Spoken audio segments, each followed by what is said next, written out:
That's right. So let's talk about it, guys. We had some severe storms overnight that pushed south of us. And for us, we got just a little bit of rain, some thunderstorms here. What you're looking at is Carrizo Springs.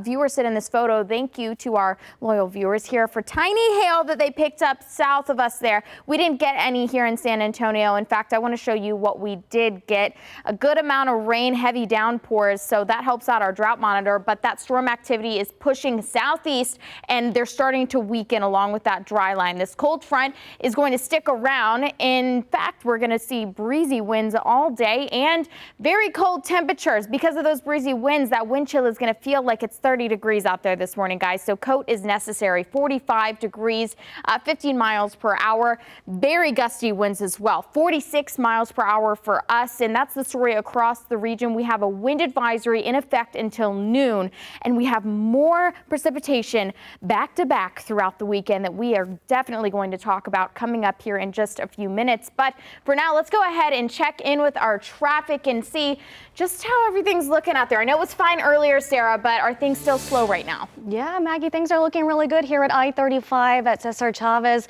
Traffic is moving in both directions. I gotta say, for the weather that we had this morning, things have been looking really good on the roads. But again, if you see any slick roads, just take it slow. Let's go ahead and take a look at our big map. I'm still monitoring those road closures due to high water. It's still at 5 this morning.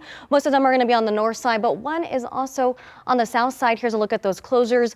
Cave Lane, Southwell, Old O'Connor, Multiburger Lane, and that one on the south side, that one's going to be on Old Corpus Christi.